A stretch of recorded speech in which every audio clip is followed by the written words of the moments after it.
আসসালামু আলাইকুম প্রিয় শিক্ষার্থী, আশা করি আল্লাহ তাআলার অসীম রহমতে ভালো আছেন। আলহামদুলিল্লাহ, আমিও ভালো আছি। আজকে আমি আপনাদের দেখাবো কিভাবে বাংলাদেশ উন্মুক্ত বিশ্ববিদ্যালয়ের রেজাল্ট দেখতে হয়। শিক্ষার্থী, আজ 21শে জুলাই বাংলাদেশ উন্মুক্ত বিশ্ববিদ্যালয়ের এসএসসি প্রোগ্রামের প্রথম ও দ্বিতীয় বর্ষের রেজাল্ট প্রকাশিত হবে। এই রেজাল্ট আপনারা কখন পাবেন, কিভাবে আপনারা দেখবেন, এই বিষয়ে শিক্ষার্থী আমি আপনাদের সাথে কিছু তথ্য শেয়ার করব। শিক্ষার্থী, গতকাল অর্থাৎ 20 জুলাই বাংলাদেশ উন্মুক্ত বিশ্ববিদ্যালয় সিদ্ধান্ত নিয়েছে যে 21শে জুলাই ফলাফল প্রকাশিত হবে।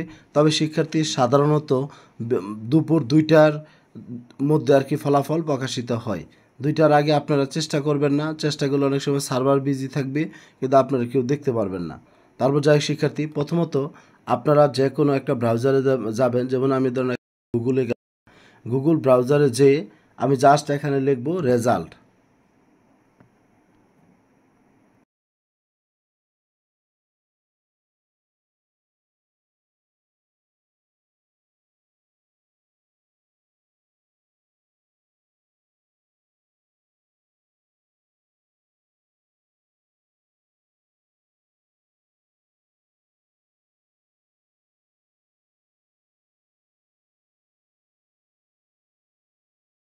যাই হোক, এই অপশনের মধ্যে আবার চেপে দিবেন, এই যে চলে আসলো।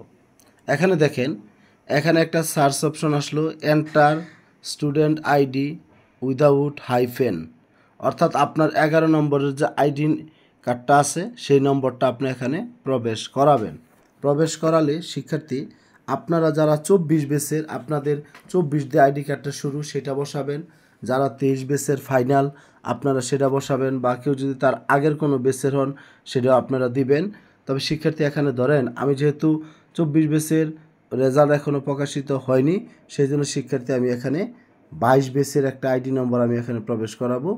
শুরুতে লিখব 22, তারপরে লিখব 0 উন্মুক্ত বিশ্ববিদ্যালয়ের কোড নাম্বার, তারপর আপনাদের প্রোগ্রাম কোড নাম্বার হলো 10, তারপরে 025 আমি একটা স্কুলের কোড নাম্বার দিলাম, তারপর শিক্ষার্থী রোল নাম্বার লিখব 001 লিখলাম।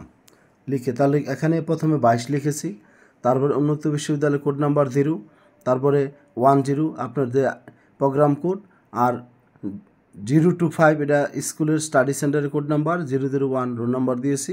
এখন আমরা সার্চ করব। সার্চ করলে আমরা দেখতে পাচ্ছি একটা রেজাল্ট চলে আসলো। এই রেজাল্টে এই যে আপনি দেখতে পাচ্ছেন এখানে জিপিএ আসছে, কারণ উনি আপনার যতগুলো সাবজেক্ট রয়েছে বাংলাদেশ উন্মুক্ত বিশ্ববিদ্যালয়ের ফার্স্ট ইয়ার এবং সেকেন্ড ইয়ার সবগুলো সাবজেক্ট উনি পাশ করেছে, এই জন্য শিক্ষার্থী এখানে জিপিএ আসছে। তবে শিক্ষার্থী রেজাল্ট পাওয়ার পর আপনাদের যে সমস্যাটা সৃষ্টি হবে আমি আপনাদেরকে বলি, আপনারা যারা 23 বেস বা তার আগের বেসের, আপনাদের ফাইনাল রেজাল্ট শো করবে, অর্থাৎ আপনার এখানে জিপিএ আসবে। এই যে জিপিএ আসছে এখানে দেখতে পাচ্ছেন 3.50। যদি আপনি 22 বেসের বা তার 23 বেস বা 22 বেস বা আপনার হলো 21 বেস বা 20 বেস বা পূর্ববর্তী কোনো বেসের শিক্ষার্থী হন, তাহলে শিক্ষার্থী কিন্তু আপনার জিপিএ চলে আসবে।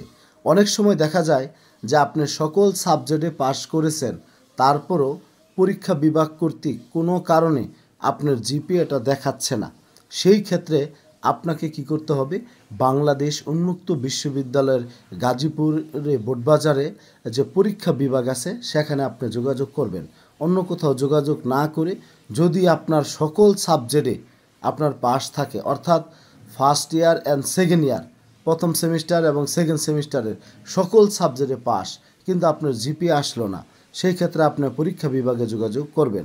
আর শিক্ষার্থী, যদি আপনি 24 বেসের শিক্ষার্থী হন, তাহলে আপনি যদি দেখা গেছে আপনার 7টা সাবজেক্টে আপনি পরীক্ষা দিয়েছেন, 7টা সাবজেক্টে আপনি পাস করেছেন, কিন্তু শিক্ষার্থী আপনার জিপিএ দেখাবে না, কারণ বাংলাদেশ উন্মুক্ত বিশ্ববিদ্যালয়ে আপনার first year and second year সকল সাবজেক্ট পাস করলেই একমাত্র জিপিএ দেখায়।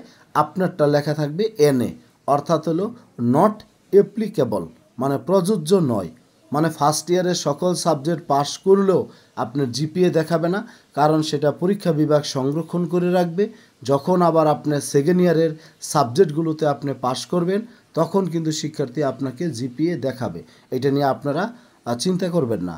জাস্ট যারা সেকেন্ড সেমিস্টার এবং ফার্স্ট সেমিস্টার সকল সাবজেক্ট পরীক্ষা দিয়েছেন, সকল সাবজেক্টে পাস করেছেন, কোনো কারণে জিপিএ আসলো না, সেই শুধু পরীক্ষা বিভাগে যোগাযোগ করবেন।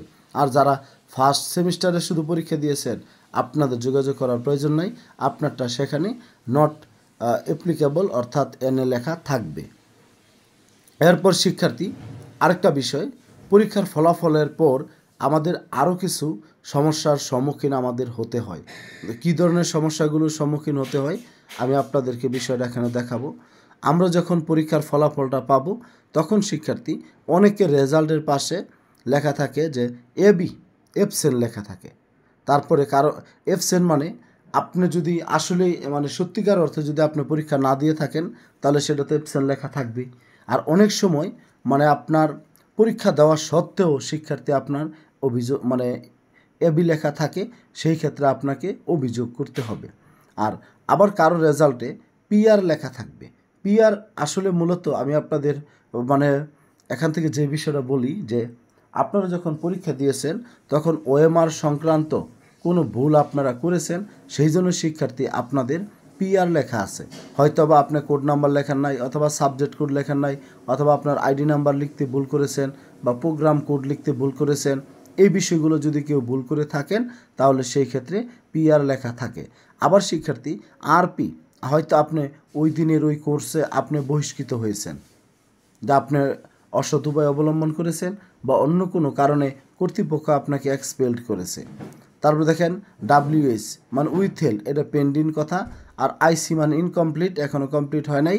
আর এনএ মানে নট অ্যাপ্লিকেবল, যেটা আমি বলেছি যদি প্রযোজ্য না হয়, যা আপনার এখন এটা প্রযোজ্য না, সময় এলে আপনাদের জন্য প্রযোজ্য হবে, তাহলে সেটা এনএ লেখা থাকবে। যাই হোক শিক্ষার্থী, এই বিষয়গুলো আপনারা আরও বুঝতে পারবেন। কিন্তু মূলত কথা হলো হতাশ হওয়ার কোনো কারণ নাই। যদি ফার্স্ট সেমিস্টারের সকল সাবজেক্ট পাস করে থাকেন তাহলে ইনশাল্লাহ আপনার সেকেন্ড সেমিস্টারের সাবজেক্টগুলো পড়াশোনা শুরু করে দিবেন, তাহলে সকল কোর্সে পাস করার পরেই কিন্তু শিক্ষার্থী আপনাদের জিপিএ দেখাবে। আর যারা প্রথম এবং দ্বিতীয় সেমিস্টারের সকল কোর্সে পাস করেছেন ইনশাল্লাহ আপনাদের জিপিএ দেখাবে। কোনো কারণে না আসলে আপনারা পরীক্ষা বিভাগে যোগাযোগ করবেন। আরেকটা বিষয় শিক্ষার্থী আমি আপনাদের বলতে চাই, আপনাদের যদি কোনো ধরনের সমস্যার সৃষ্টি হয় যে এবি বা পিআর এই জাতীয় সমস্যা তৈরি হলে আপনারা 2-3 দিন পর আপনাদের বাংলাদেশ উন্মুক্ত বিশ্ববিদ্যালয় থেকে একটা বিজ্ঞপ্তি প্রকাশ করবে যে কোন তারিখ থেকে আপনাদের অভিযোগ বা বোর্ড চ্যালেঞ্জ বা পুনর্নিরীক্ষণ বা পুনর্পরীক্ষার জন্য আবেদন করা, এই বিষয়টি আপনাদেরকে জানানো হবে। সেই পর্যন্ত সবাই ভালো থাকবেন, সুস্থ থাকবেন। আর আমি অনেক কথা বলেছি, এতে হয়তোবা আপনাদের কারো কোনো কাজে লাগতে পারে। আর সবাই ভিডিওটি বেশি বেশি শেয়ার করবেন। আর আমার চ্যানেলটি সাবস্ক্রাইব করবেন। ফেসবুক পেজে যদি আপনারা থেকে থাকেন ফেসবুক পেজটি আপনারা ফলো দেবেন।